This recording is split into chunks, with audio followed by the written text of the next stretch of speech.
तो बच्चों, आज हम लोग चलेंगे क्लास 10 के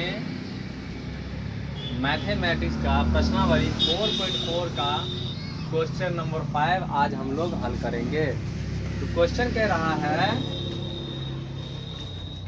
क्या परिमाप 80 मीटर तथा क्षेत्रफल 400 मीटर स्क्वायर के एक पार्क को बनाना संभव है?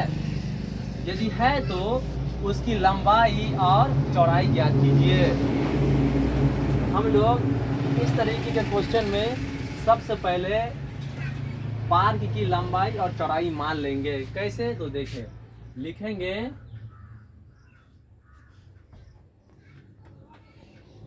माना कि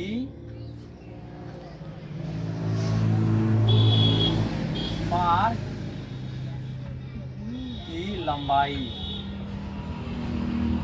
माना कि पार्क की लंबाई बराबर x मीटर तथा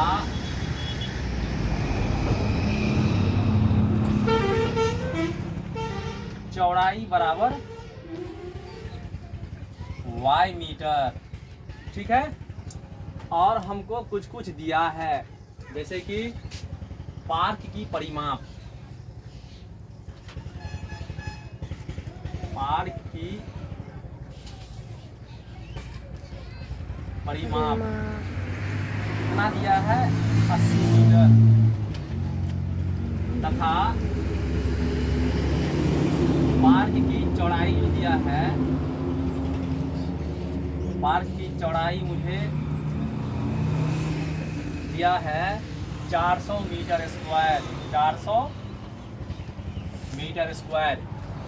तो सबसे पहले इसका परिमाप से हम लेंगे, लिखेंगे आयत की परिमाप,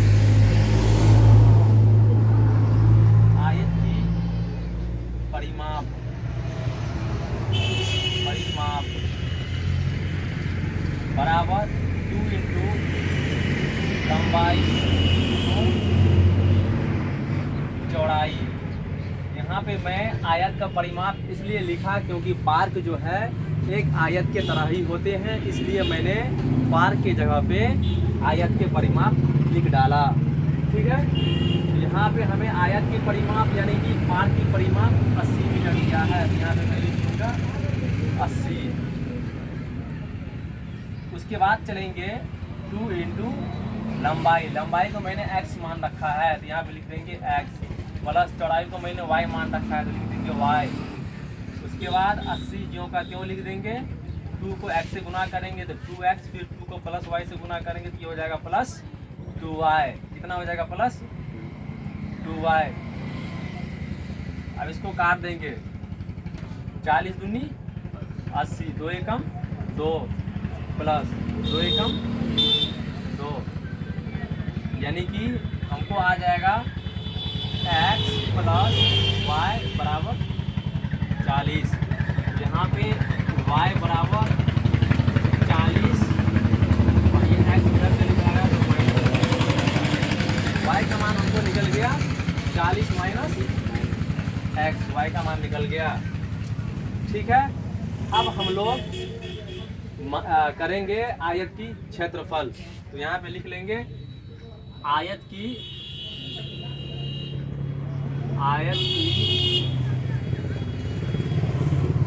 क्षेत्रफल बराबर होता है लंबाई गुने चौड़ाई।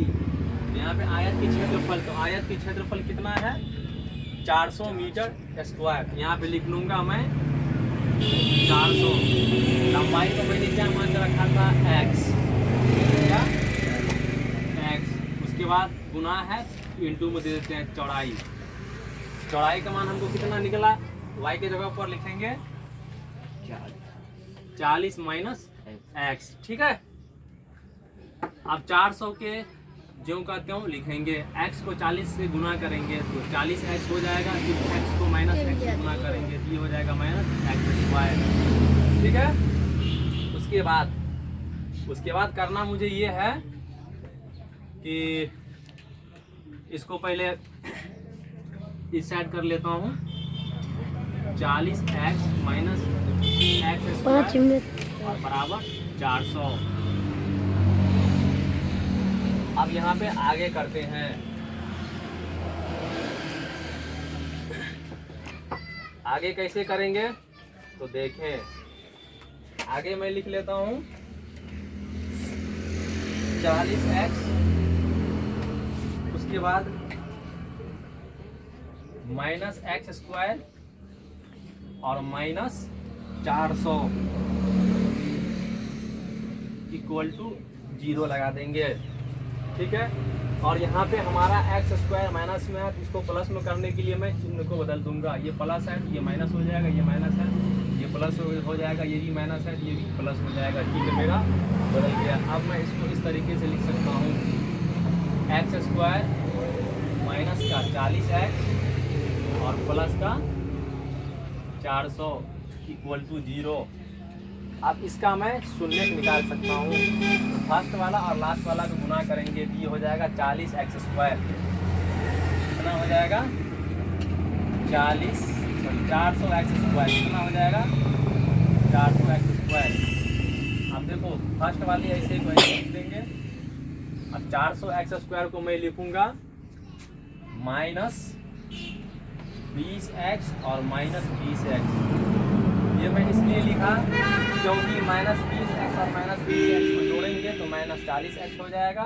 यदि मैं माइनस 20x और माइनस 20x को जोड़ के माइनस 20x और माइनस 20x को जोड़ेंगे नहीं, अगर मैं गुना कर दूंगा तो माइनस 20x को माइनस 20x को गुना करेंगे तो minus minus plus 40x square हो जाएगा। शून्य का यही नियम है, ये दोनों के गुना करने के बाद 400x स्क्वायर होना चाहिए और ये दोनों को जोड़ने के बाद माइनस 40 होना चाहिए। ध्यान रहे, दोनों को जोड़ने के बाद ये पूरना चाहिए, दोनों को गुना करने के बाद 400x स्क्वायर होना चाहिए। उसके बाद प्लस 400 है, ये जो का क्यों लिख देंगे इक्वल टू 0। अब यहाँ पे मैं कॉमन क्या ले सकता हूँ, आप लोग देखिए, यहाँ पे मैं कॉमन लूँगा x को x से गुना करेंगे तो x स्क्वायर हो जाएगा, फिर x को माइनस 20 से गुना करेंगे तो माइनस 20x हो जाएगा। फिर इधर देखें, इधर मैं ले लूँगा कितना माइनस 20 को x से गुना करेंगे तो माइनस 20x हो जाएगा। फिर माइनस 20 को माइनस 20 से गुना करेंगे तो माइनस माइनस 400 हो जाएगा इक्वल टू 0 लिख देंगे। उसके बाद बच्चों यहाँ पे कॉमन x है तो लिख लूँगा x, यहाँ पे कॉमन माइनस 20 है तो लिख लूँगा माइनस 20। इसी तरीके से इधर भी ब्रैकेट में x माइनस 20 है, ब्रैकेट में x माइनस 20 है, ये दोनों बराबर है। समझ जाएंगे मेरा सवाल अभी तक सही बन रहा है। तो दोनों में से एक कोई लिख लेंगे, मान लो कि मैं यही लिख लेता हूँ x माइनस 20। ठीक है, अब यहाँ पे x माइनस 20 इक्वल टू 0, तो x बराबर उधर जाएगा तो ये प्लस 20 हो जाएगा। इसमें भी ऐसे ही होगा, x minus 20 equal to 0, x बराबर उधर जाएगा तो प्लस 20 हो जाएगा। यानी कि x के मान 20 मुझे निकल गया। और x के मान क्या था आप लोग देख सकते हैं, मैंने पार्क की लंबाई x रखा था, तो पार्क की लंबाई मुझे कितना निकल गया 20 मीटर। पार्क की लंबाई कितना निकल गया 20 मीटर। ये दोनों में कोई भी लिख सकता हूँ। ठीक है, अब मुझे निकालना है पार्क की चौड़ाई। क्या निकालना है, पार्क की चौड़ाई यानी कि y का मान देखें कितना है। y बराबर कितना निकला था, यहाँ पे मैं लिख देता हूँ, चूंकि y बराबर हमें निकला था 40 और माइनस x, ये मुझे y बराबर निकला था। तो y बराबर हो जाएगा 40 माइनस x है तो x का मान निकल गया 20। तो y बराबर 40 में से 20 जाएगा तो 20 मीटर। कितना 20 मीटर, यानी कि पार्क की चौड़ाई कितना निकल जाएगा 20 मीटर। ठीक है, तो मैं यहाँ पे लिख देता हूँ पार्क की चौड़ाई बराबर 20 मीटर। पार्क की लंबाई भी 20 मीटर निकलेगा और पार्क की चौड़ाई भी 20 मीटर निकलेगा। आपका एक उत्तर ये हो जाएगा और एक उत्तर ये हो जाएगा। अगर आपको समझने में किसी भी तरह का दिक्कत हो आप हमें कमेंट कर सकते हैं।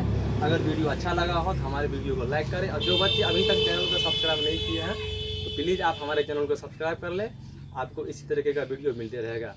Thank you so much.